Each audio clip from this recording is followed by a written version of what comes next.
경계를 해야 됩니다.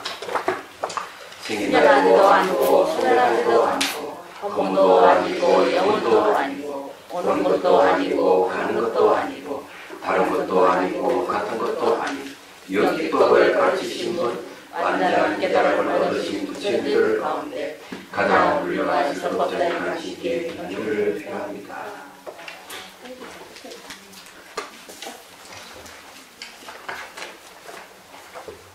자, 258페이지로 해능대사께서 말씀을 계속 이어가셨다.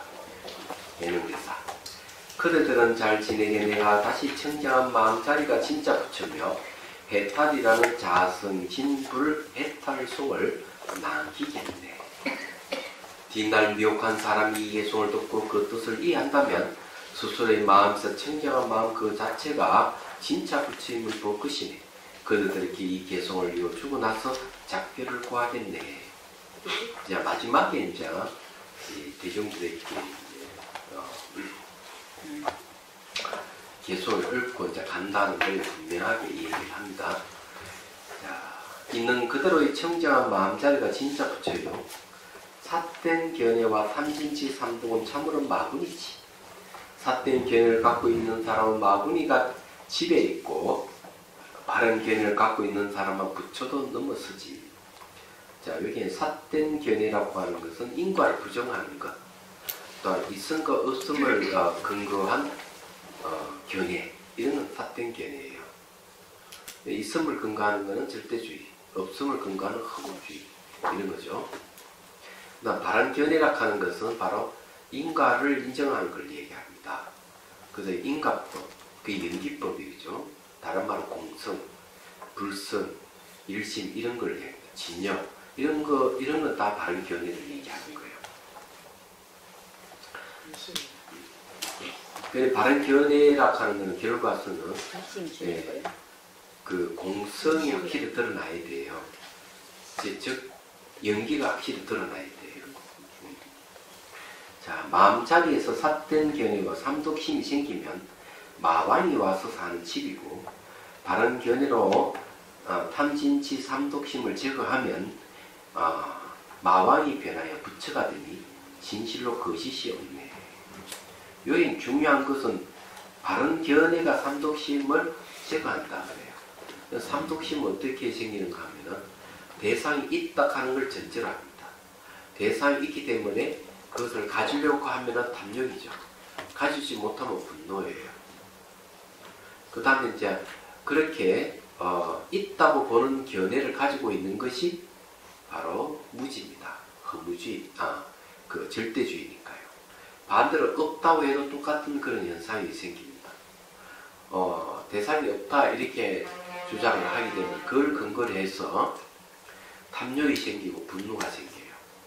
그 말은 뭔가 하면 내 마음대로 해도 욕심을 막 부리고 뭐 물건을 훔치든 성폭행을 하든 사람을 죽이든 뭐 죽으면 아무것도 없는데 이런 식으로 이게 허무주의가 아니죠. 그리고 막 분노를 이렇게 빌빌 뛰면서도 원래 아무것도 없기 때문에 뛰도 괜찮아 하고 막 번뇌를 일으키는 작자들이 있거든요. 그래서 없는 걸 근거해도 탐진치가 일어납니다. 그렇기 때문에 바른 견해가 딱 생기면 대상이라는 게 본래 존재하지 않는다. 모든 존사고 오존에 있기 때문에 이렇게 이해하면 욕심 부릴 게 없는 거. 분노를 일으킬 대상도 없고 그렇게 아는 게 뭔가 하면은 바른 견해에 의해서 그런 마음을 내는 거거든요. 그래서 바른 견해가 일어나면 탐진치가 없어진다 하는 말, 그래서 하는 거예요. 탐진치가 없어지니까 마왕이, 탐진치를 일으키는 마왕이 부처로 변한다 이렇게 얘기하는 거예요. 화신과 부신 그리고 청정한 몸인 법신, 이 세 몸이 본래 한 몸이니 몸 가운데를 향해서 스스로 보는 것을 찾는다면 그것은 부처의 깨달음을 이룰 있냐. 이때 몸이라고 하는 것은 화신, 보신, 법신, 이 몸 가운데를 향해 가지고 스스로 봐야 된다. 스스로 보는 것을 찾아야 된다. 네. 본래 화신에서 청정 성품이 생겨나고 법신의 청정 성품도 항상 화신 가운데 있으므로 법신의 청정한 성품이 화신에게 바른 도를 행하게 하면 장래에는 공덕이 원만한 모신이 되어 참으로 무궁합니다. 이거는 이제 법신, 보시, 화신의 관계를 설명한 거예요. 설명했는데 재밌는 거는 법신과 화신을 가지고 얘기를 했어요. 화신 가운데 법신이 있고 법신 가운데 화신이 있다. 이렇게 얘기해요. 화신이라고 하는 몸을 갖고 있는 상황이죠. 이걸 이제 알려고 하면은 거기에 보면 정도가에 보면은 화나 공신이 즉 법신이요 이렇게 있습니다. 한화와 같은 몸, 현재 육신이죠. 육신 가운데에 뭐가 있는 법신이 있다는 거죠. 하나와 같이 텅 빈 실체가 없는 그 몸이 바로 법의 몸, 진리 몸이다. 이렇게 얘기하는 겁니다. 그러면은 이 몸뚱아리의 화신은 뭘 잘 드러냅니까? 화신은 법신을 잘 드러냅니다. 그래서 수행하다 보면 몸 형태가 사라져 버리는 것, 그렇죠. 몸이 사라지는 과정을 통해서 몸은 내도 아니고 내 것이 아니라는 명확하게 알 수가 있는 거죠. 그러면서 마음 본성까지 소유할 것이 없다고 알면 이제 법신이 되는 거예요. 그래서 이렇게 이제 수행해 가면은 그것이 이제 내공이 쌓이거든요. 그것이 뭔가 하면은 원만 보신이 되는 거예요. 원만 보신된다는 것은 화신을 통해서 법신을 드러내는 수행을 계속해 가는 것이 그 다음에 원만한 법신을 이루는 것이다. 이렇게 얘기를 하는 겁니다. 그래서 이 법신, 보신, 화신을 얘기를 하는데 보신이라고 하는 말은요. 갚을 보자 쓰잖아요.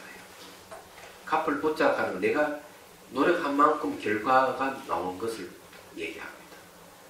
그래서 내가 화신을 통해서 법신을 드러내는 수행을 계속 반복하게 되면 바로 이제 그 결과가 보신이다. 이렇게 얘기하는 거예요. 어느 스텝? 네. 그게 대단한 내용이에요. 보면.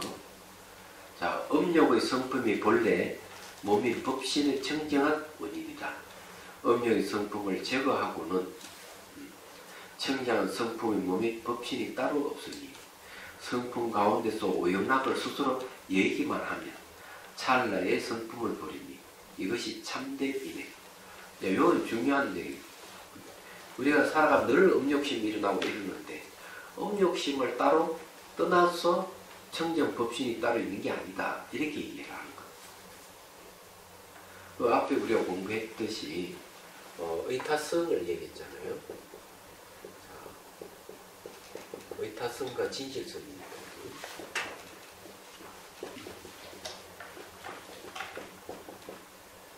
분별성.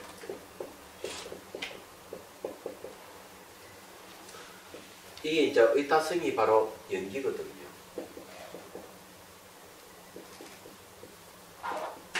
연기입니다. 상호 의존이니까요. 이 상호 의존 속에서 여기에 언어가 개입되어 버리면 이 상호 의존성이 난 분별성으로 바뀌어버려요. 분별성의 내용이 뭐냐면 고정, 분리, 또 스스로 존재하는 같이 보이는 그런 일이거든요. 이런 일들이 벌어지는 겁니다. 그런데 이런 건 존재하지 않는 거예요. 이거 다 존재하지 않는데 있다고 보는 건 다 분별성. 그런데 의타성을 더 깊게 보면 진실성이 드러난다. 이렇게 되어 있죠. 요걸 가지고 그대로 적용하면 돼요. 말하자면 적용을 어떻게 하는가 하면 자, 이 몸을 통해서 분별성을 없애는 거예요. 그러니까 이게 이제 의타성이 이제 몸이라고 본다면 몸이다. 물론 요것도 몸이고 요것도 몸이에요. 다 같은 몸이에요. 몸인데 진실성을 회복하면 이 몸은 법신이 되는 겁니다. 예. 법신이 되는 거고 우리가 이제 내도록 음욕을 갖고 음욕힘을 갖고 사는 몸은 바로 요 몸을 또 화신을 얘기하는 거예요. 화신. 그 의타성을 갖고 내가 이 음욕을 갖고 있는 분별성을 없애고 진실을 얻으려고 노력하는 것은 요거는 보신이 되는 거죠. 보신.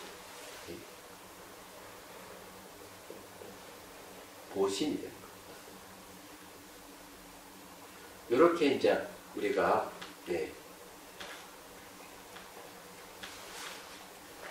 이거 화신 맞죠?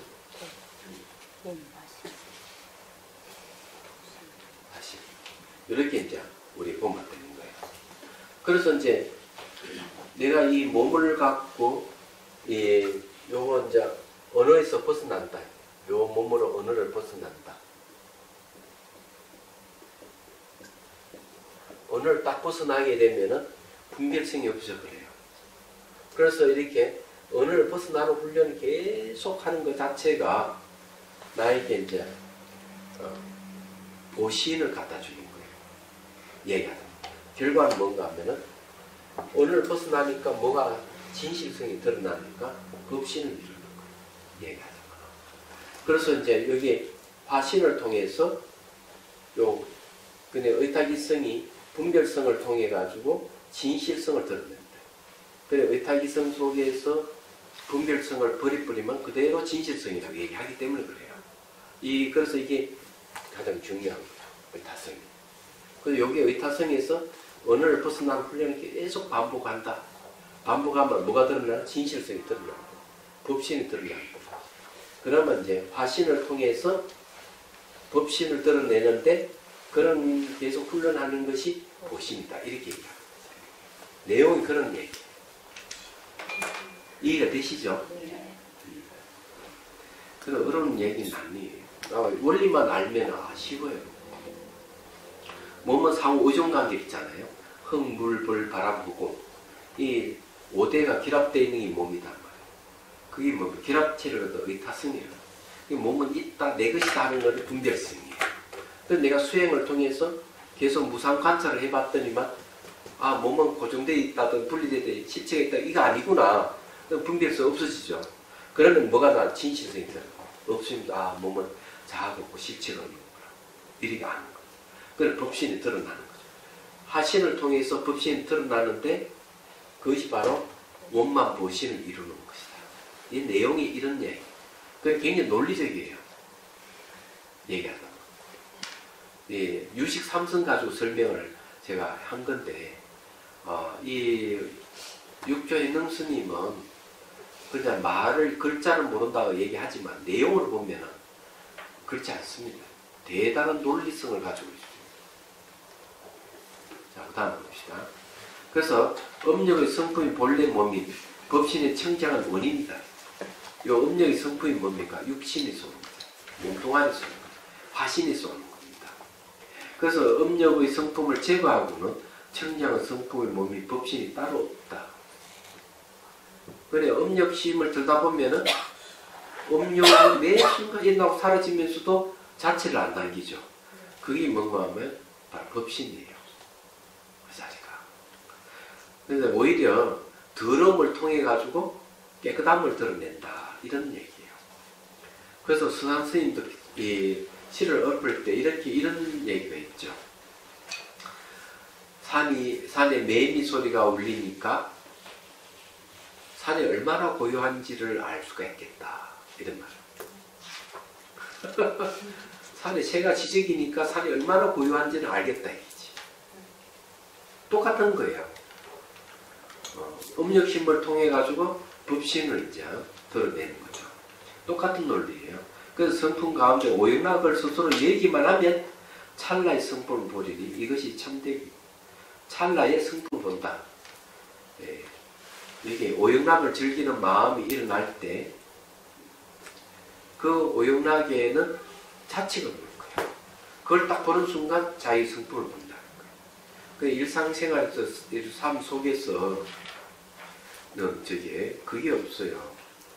우리 삶 속에서는 마음의 본성을 지속적으로 보는 힘이 없어요. 그래서 찰나의 성품을 본다 이렇게 얘기를 하는데 일상생활 찰나의 순간에 딱 성품을 볼 수가 있어요. 수행을 하면. 그럼 내가 자선 중에서 수행을 볼 때 찰나의 성품 볼 때에는 찰나에 보지만은 지속적으로 볼 수가 있어요. 자선할 때가. 자, 그 다음에 이번 생에 동교의 가르침을 깨닫는다. 동교의 가르침, 마음을 가르쳐서 성품을 보아 부처를 이루는 걸 동교를 단박에 깨닫는 가르침. 요즘 말 시간차 없는 가르침이에요. 우리 시간차가 많이 있잖아요. 뭘 하나 배워도 뭐 며칠을 걸리고 시간차가 있는데 여기에 부처되는 가르침은 그런 시간차 없이 마음의 본성만 보기만 하면은 바로 부처가 된다는 거죠. 그게 동기의 가르침이에요. 눈앞에서 부처님을 보겠지만 수행에서 부처를 찾고자 한다면 어디에서 참됨을 찾을 줄 모르지. 자, 이 말은 뭔가 하면 동기의 가르침을 딱 깨닫기만 하면 내 부처를 본다 이야. 근데 내 수행해서 부처를 찾고자 하면은 못 찾는데. 얘기하자. 수행해서. 이 말은 뭔가 하면요. 마음의 본성을 바로 딱 보게 되면 바로 끝나는데 그걸 보지 못하고 자꾸 뭐를 갖추고 해서 마음의 성품을 본다. 이러면 시간 너무 많이 걸린다 얘기야. 그건 동기의 가르침이 아니다. 이렇게 얘기하고. 그러면 수행을 하더라도 어떻게 해야 되느냐면요. 마음이 꼭 부처인 줄 알고 수행해 가야만 동기의 수행이 됩니다. 그래서 여기서 만 수행이라고 하는 것은 마음이 곧 부처라 하는 사실을 모르고 수행하는 자들을 하는 얘기예요. 자, 몸 가운데 스스로 참됨이 있고 몸에 있는 참됨이 부처의 이룰 인연이니 자신에게 참됨을 찾지 않고 밖에서 부처를 찾는다면 찾는 것마다 크게 어리석은 짓거리. 그래서 이제 조의경전에도 보면은 우리 관철단 신수 신법이 4가지가 있거든요. 관철 대상이. 첫 번째 신, 몸. 두 번째 감각. 세 번째 심. 심은 의식이에요. 그 다음에 법.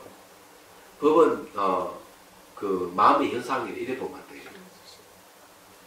그런데 우리는 자꾸 이제 마음의 본성을 마음을 알아야 된다. 자꾸 여기 초점 맞추지만 이게 어렵거든요. 몸을 통해서 바로 알아내야 되는 게 한글이 아니에요. 몸 관찰을 통해서. 똑같은 거지. 몸을 통해서 바로 법신을 깨닫는 거. 굳이 마음 요구 안 해야 되는데 몸을 통해 가지고. 그 몸 육체도 그 안에 들어가요. 네, 이제 만일에 이제 마음에도 몸이 있다 그러면 법신이겠죠. 그러면 이건 심이 여기에 속하겠죠. 자, 어쨌든 그렇다는 얘기예요. 여기서 참 육체해놓는 대단하다고 생각하는 건 바로 마음을 얘기하자. 몸을 통해서 마음을 바로 보는 방법을 가르치고 있는 거죠. 이거는 누구나 쉽게 접근할 수 있도록 하는 말입니다. 마음이란 말은 헤매지만 몸 하는 거는 표적이 딱 있으니까 얘기하지만은 그래서 이제 얘기하는 거예요. 근데 이 몸은 법신, 보신, 화신, 삼신의 몸을 얘기한다는 걸 이해를 하시면 돼요. 자, 이미 동기의 법문을 남겼으니 세상 사람들을 제도하고 잘진대 스스로 닦아야 하리. 이제 세상의 도를 배우는 사람들에게 알리나니 동기의 법문에 의지하지 않는다면 참으로 아득할 것이로다. 마음 성품은 바로 청정심을 바로 봐라 이거죠.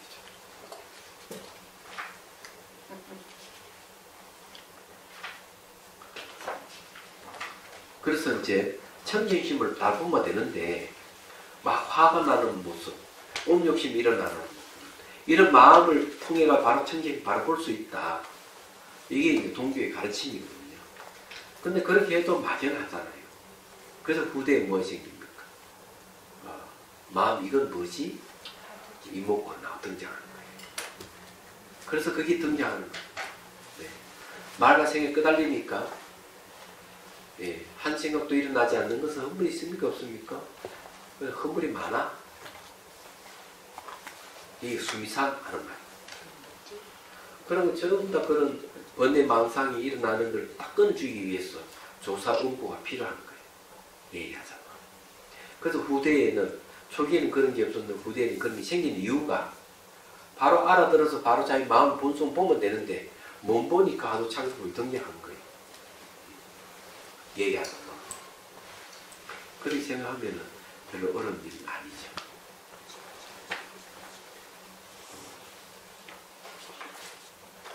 자, 269페이지로 왔습니다. 멸도입니다. 해능대사께서 개성을 일러주시기를 마치고는 문인들에게 말씀하셨다. 해능대사, 이제 그들과 헤어질 시간이니 앞으로 잘 지내게. 내가 죽고 나거든 세상 사람들처럼 감정이 치우치고 슬피 울지 말고, 감정이 치우치고 울지 말고, 사람들 전문가 긍정과 비단도 받지 말고, 그런 받으면 안 된다. 상복을 입지도 말게. 그것은 성스러운 복도가 아니면 그렇게 한다면 아예 제자가 될 수 없는데, 근데 상복을 입으면 그 성스러운 복도가 아니다. 내 제자도 아니다. 출가자는 그런 거 하면 안 된다. 법이 아주 중요하기 때문에 법답게 해야 된다. 이렇게 얘기하는 거예요. 근데 이 출가자 세속 사람들이 상복을 입으면 그 얼마나 우습겠어. 그래서 스님들이 자기 은사 스님이나 노스님 돌아가셔도 성복을 안 입잖아, 상복을 안 입잖아요. 네. 그게 맞는 거예요. 네. 이것도 그 얘기. 감정 치우지 말라고, 슬피 울지 말라. 그 동산양계 스님이 그렇게 제가 얘기했잖아요. 맞법문하고는. 근데 나 가네하고 딱 그냥 앉아서 입절을 하시니까 그만 대중 울고 불고 하니까 시끄러우니까 다시 깨어나가지고 시끄러워서 안 되겠다. 다시 법문을 하고 그래 앉아 돌아갔어. 네. 그러니까 이제 이 출가자는 이 세속의 법도를 따르면 안 돼. 그걸 따라야 돼. 세속법 따르면 안 된다고요. 자, 단지 내가 평소에 하던 대로 잠시 동안 단정히 앉아서 움직이지 않고요. 하기도 하지 않으며 일어남도 없고 없어짐도 없습니다. 감도 없고 음도 없습니다. 가고 오미 없고 일어남이 없고 사라짐이 없으면 뭡니까? 공성을 얘기하잖아요. 예. 오름도 없고 걸음도 없으며 이거는 견해가 없다는 얘기죠. 몸무림도 없고 떠나감도 없이 평온한 마음으로 적정하게 보낸다면 이것이야말로 크나큰 복도를 실천하는 모습이네요. 근데 저게 티베트에는 큰 스님 돌아가면 딱 앉아 있으면 제자들이나 다 전문객들과 같이 앉아 같이 정진,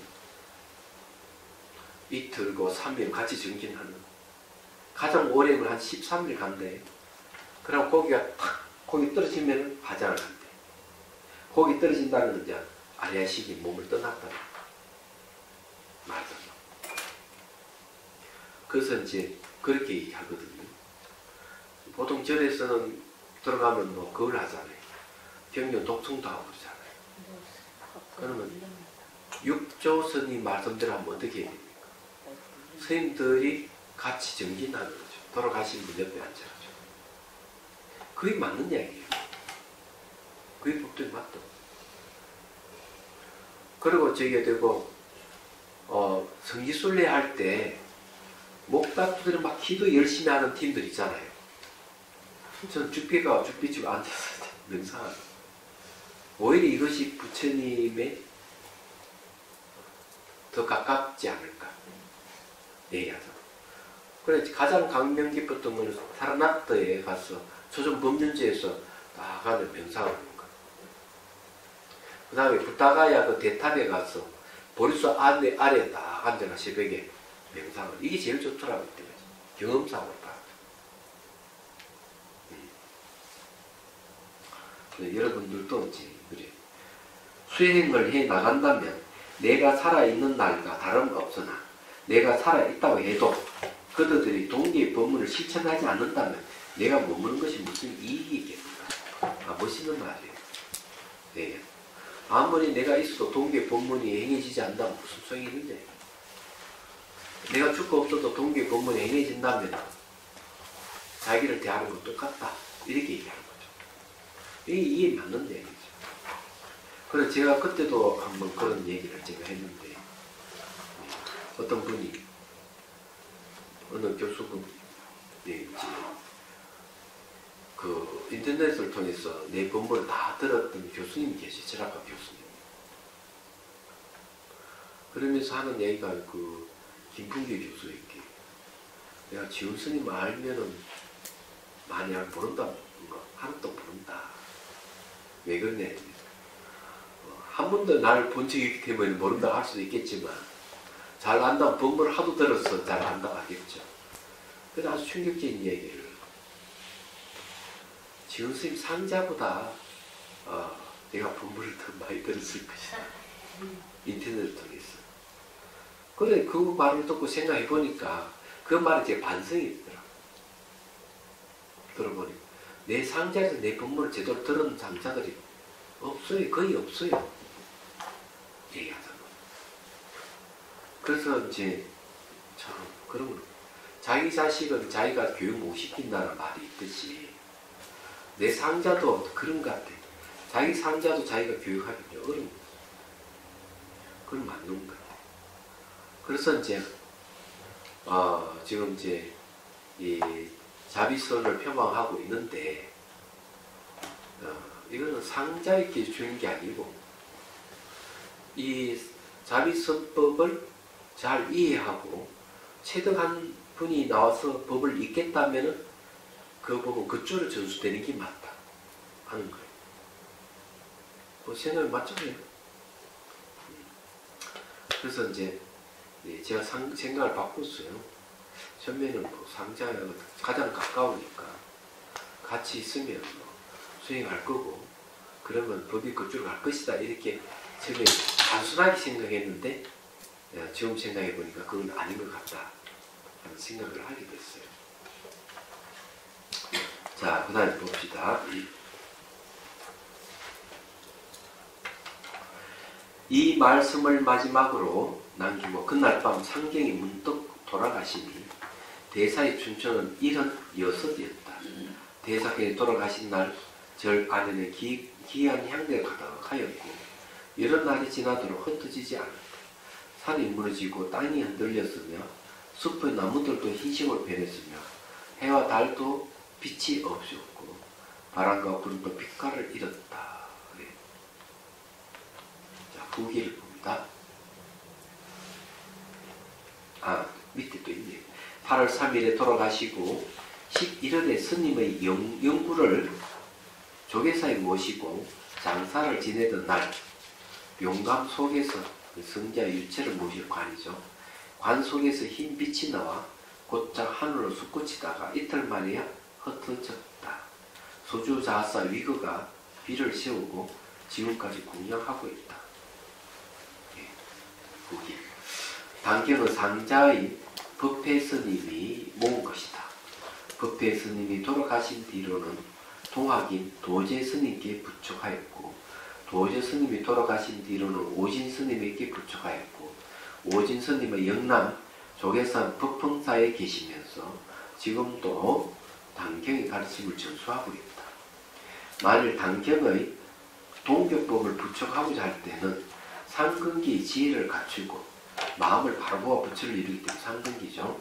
갖추고 마음으로 불법을 믿으며 대자비를 실천할 뜻을 세운 사람에게 단경을 지니게 하고 단경을 의지하여 그 뜻을 이해가게 해야 한다. 그렇게 하였기에 지금까지 끊어지지 않고 전승되고 있다. 결국 이어서 얘기하는 건 그런 거죠. 이 단경이 동격법을 부축할 때는 정말 이 근기가 있고 상근기 지혜가 갖춘 사람이 받는다는 얘기죠. 근데 여기에는 그게 없잖아요. 사사로움이 없거든요. 그러니까 공적인 데는 실과 바늘에 오갈 수가 없지만 사적인 데는 소도 오간다 이런 말이 있잖아요. 근데 법을 전수할 때는 되게 사적인 감정은 두말이에요. 거기에는 바늘하니 실하느라도 오가면 안 되는 거예요. 공적인 관계. 그래야 법이 전수돼야만 그 법이 오래도록 그 전승이 되고 그 자기 뭐 인정으로 그래 네 나를 시봉해서 너 나한테 준다 이런 식으로 얘기하면 그 법이 오래 가지를 못하는 거예요. 법회 스님은 본래 소주 강현타랍니다. 이렇게 해서 열반이 드시고 난 후에 불법의 가르침이 동쪽다운 널리 전파되었는데 모두 다 문문 없다는 가르침을 전합니다. 무주죠. 그것은 마음이 머물지 않는 것과 같다. 문문 없다는 가르침은 진정한 보살께서 말씀하신 참된 종지이며 진실한 비유를 실천하는 길이므로 오직 큰 지혜를 갖춘 사람에게 가르쳤어. 그들로 하여금 단견을 중지에 의지하게 해야 한다. 자, 부처님은 무지에 머문다 그래요. 여기 무주가 없을 무때 무주죠. 무주가 뭐라 종지라 그러는데 이건 금강경에 나오는 얘기죠. 바로 금강경의 가르침입니다. 무주의 가르침. 그래서 무주에 머물 수 있는 사람은 바로 부처님만이 무주에 머문다 이런 말도 있는데 무주의 다른 이름은 진여를 얘기해요. 진여가 무주의 다른 이름이에요. 예. 그래서 여기 이제 예 그런 얘기예요. 몸몸 없다는 가르침을 전했다. 그래서 몸몸 없는 무주에 머물러야만이 된다. 공성이 머물러라서 똑같은 얘기.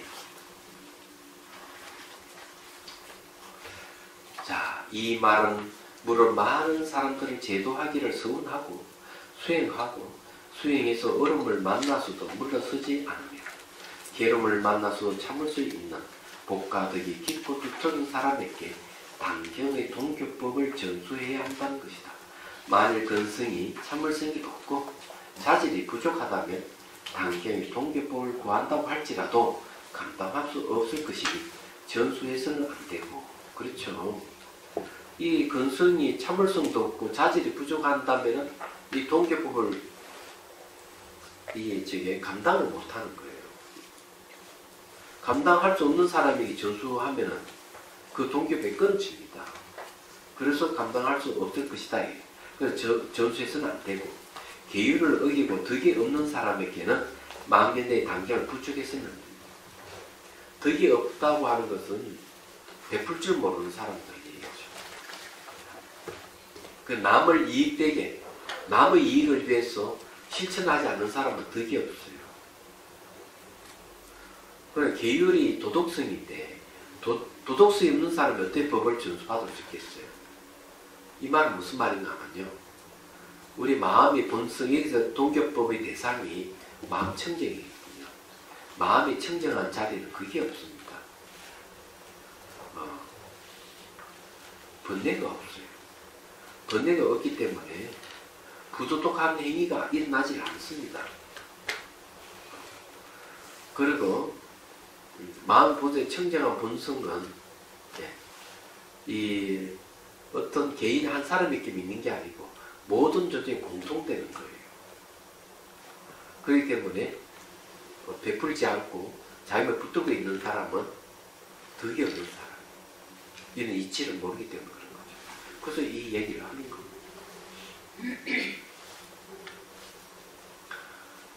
자, 이렇게 하는 것은 같은 길을 가는 모든 수행자에게 단경의 종지를 알려 그들로 하여금 마음이야말로 수행자가 의지해야 할 경진이라는 부처님의 뜻을 알게 하고자 하는 것이다. 마음이야말로 우리가 의지해야 할 그 경진이다. 이렇게 얘기를 하는 거예요. 대단한 내용입니다. 자, 단경 끝났습니다. 질문하십시오.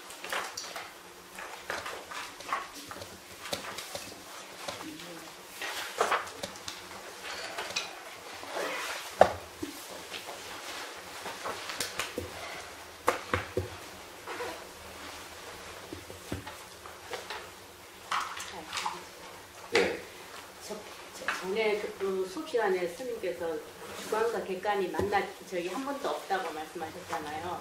근데 그때는 제가 그냥 이해로만 했거든요. 근데 아까 둘째 시간에도 그렇고 번뇌하고 진짜 청정심하고 그리고 밖에 또 예를 들으신 지저귀는 산과 저기 새와 뭐하고 산 그대로 있는 산 그걸 비유를 하면서 아 진짜 그 물들이 없다는 거를 정확하게 제가 인지를 그런 그 주객이 만난 적이 없다 그런 소리 아니고 마음 청정한 마음과 번뇌는 만난 적이 없다. 예, 예. 그러니까 이 성격이 마음이 청정한 부분은 생멸이 없어요. 번뇌는 생겼다 사라졌다 하거든요. 그러니 두 개가 포도가 맞을 리가 없는 거죠. 얘기하자면. 그래서 항상 번뇌가 일어날 때는 번뇌 자체 없음을 보라 하는 이유가 그거예요. 얘기하자면.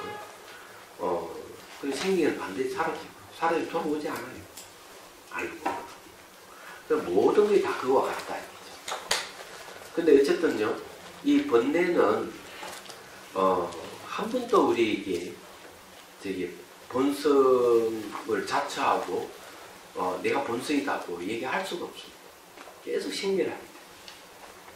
근데 어쨌든 자성청정심을 이걸 체크를 하고, 그걸 체득하는 게 아주 중요하다. 우선 나에게 자성청정심이 이거구나 하고 깨닫기만 하더라도 내가 수행을 하지 않지만은 번뇌 제거되는 것은 쉽게 제거되죠. 얘기하자면. 쉬워요. 또 그런데요, 저는 중생이라 그런지 중생살이 하는데 분별하지 않을 수가 없어요. 모든 일이 다 분별에 의해서 그게 정리가 되지 않나요? 예, 분별을 하더라도 네. 이치를 알고 분별하는 것은 네. 아주 좋아요. 이 분별이 수행 수단이 되기 때문에. 근데 이치를 모르고 분별을 하게 되면 싸움만 하게 됩니다. 네. 알겠습니다. 그렇기 때문에 분별을 잘 하는 것이 이제 옳고 그름을 분별하고 이런 걸 지혜라고 하는데 원인과 조건을 잘 구별해서 분별하는 것은 지혜라고 하고 원인과 조건을 잘 보지 못하고 분별하게 되면은 이제 망상이에요. 분별 망상. 이렇게 됩니다. 그래서 그걸 구분해야 돼요. 전 정말 살기가 괴로워요. 너무 자아가 강하고 분별하려고 들고 분별을 딱 해야 그게 정리가 되는 것 같아서 그래서 마음의 그게 오히려 사물이 모든 걸 변하고 네. 자성이 없음을 계속 보도록 노력을 해야 돼요. 그러면 분별심이 점점점 줄어듭니다. 무상한 거 보는 거 그거는 우리가 수행으로 보는 거고 또 살면서도 이게 무상이구나. 이거에 이렇게 할 필요가 없지. 뭐 이렇게 느낀다 하더라도 일 처리를 하면 딱딱딱딱 이렇게 분별을 해야지. 예. 그걸 어떻게 그냥 그래도 좋고 저래도 좋고 그래 이렇게 살 수는 없어요 저는. 그러니까 네. 그렇게 이제 분별이 없이 사는 사람은 수행을 해도 별로 깨달을 그게 없어요. 그래서 제일 먼저 하는 게 사리 분별을 잘 할 수 있도록 훈련하는 겁니다. 그 훈련이 뭔가 불교 인식 논리학이에요. 논리부터 배워가지고 잘 분별하도록 합니다. 그래서 진리를 가려내는 힘을 길러주는 거죠. 얘기하자면.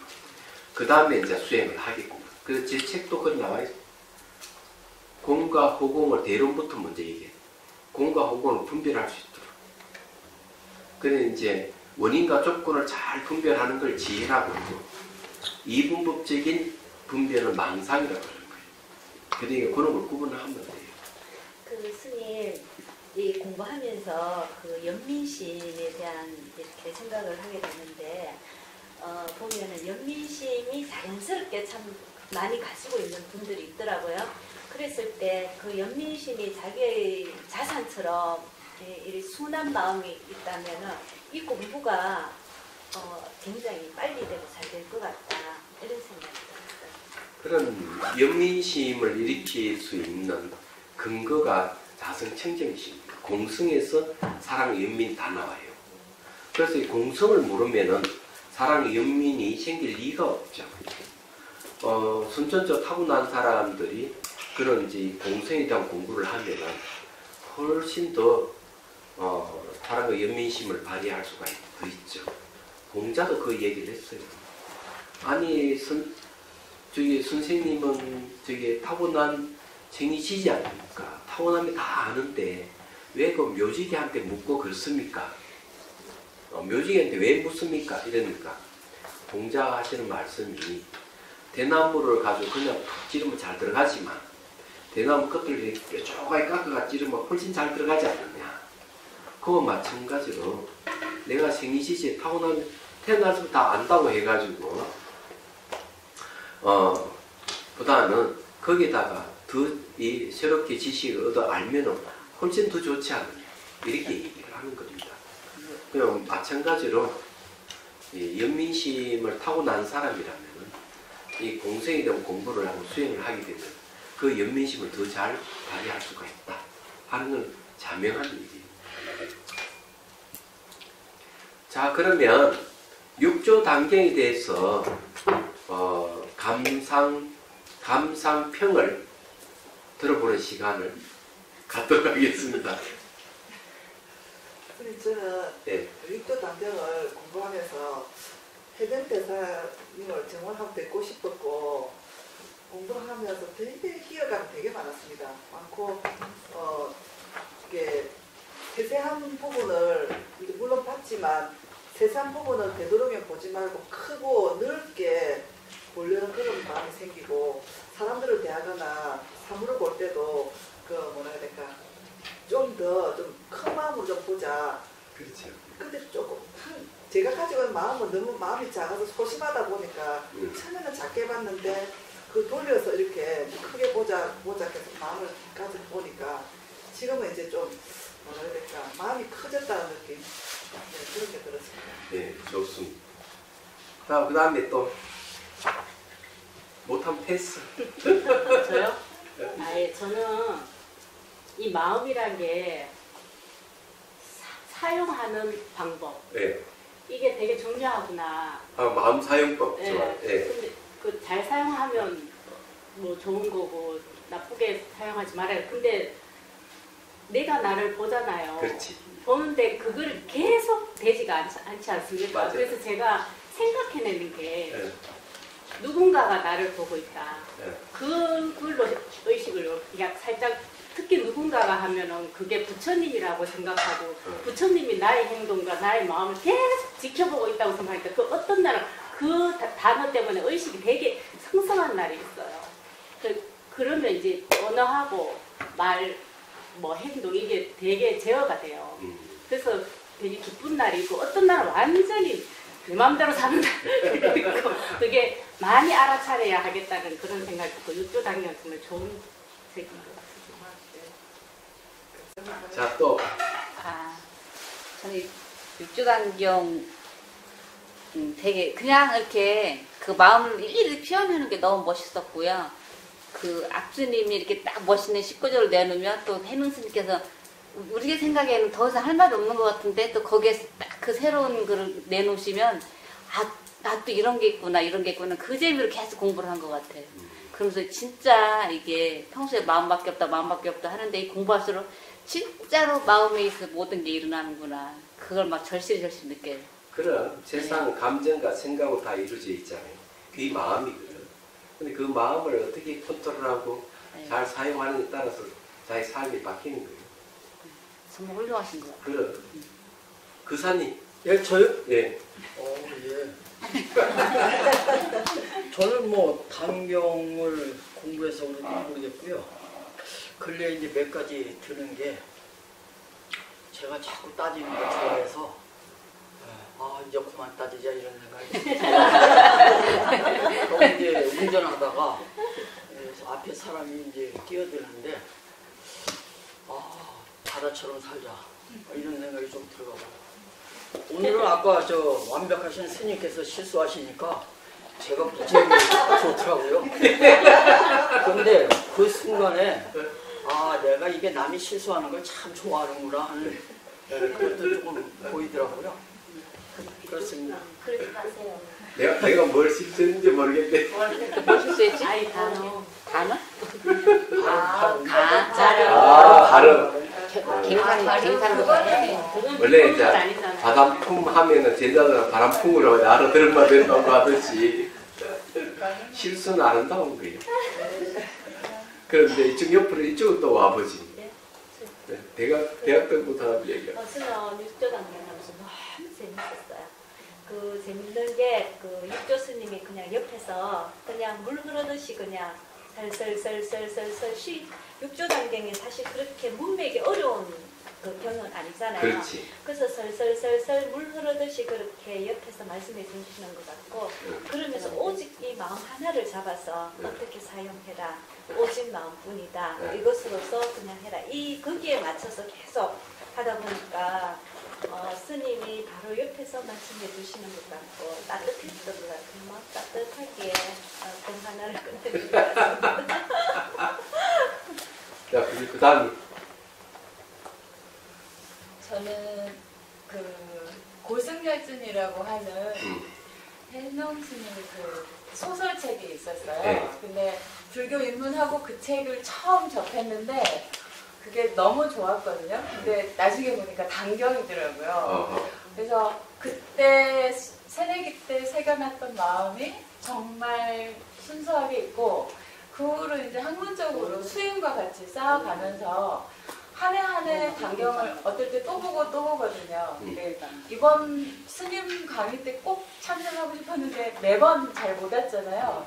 그래도 단경은 수행 지침이고 항상 저가 잘 가는지 이 스님이 이렇게 건너주는 책 제목에서 이렇게 해명 스님을 이렇게 배로 이렇게 실어다주는 소설책처럼 그렇게 스토리가 반야의 있습니다. 지연. 네.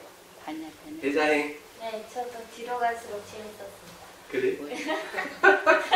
간단하게. 나 패스. 나 저는 굉장히 좋은 수행 지침서라는 생각이 예. 계속 들고요.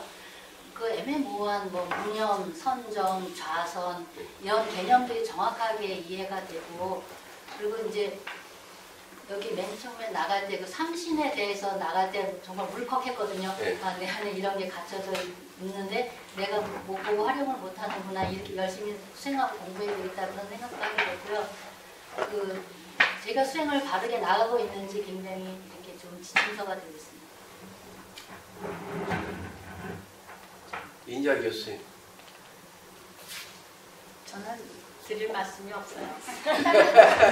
너무 저하고는 요원하고 이게 도대체 얼마나 가야 할지 그래요. 번번은 평생 배운다 하잖아요. 다음 뒤에 보살.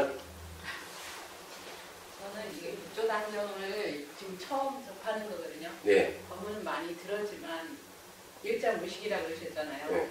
근데 일자 무식 하신 분이 이 공부를 하다 보니까 이렇게 진짜 스토리가 그냥 막힘없이 그냥 나가시잖아요. 예. 마음을. 그런. 예, 그림에서 너무 감명이 예. 이 무식이 아니에요, 그죠?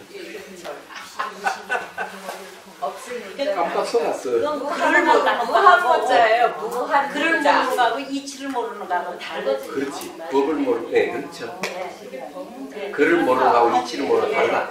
이- 좋은 말이에요.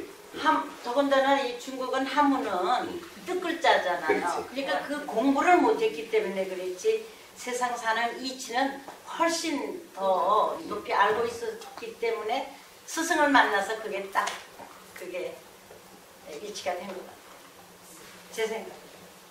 그러니까는 그 배우는 거는 꼭 이렇게 책으로 읽고 뭐 법문을 배우고 이러는 게 아니라 내 근기가 이해하는 정말 중요하다는 거를 저는 그래서 너무 요원한 것 같아요. 네. 선정 씨.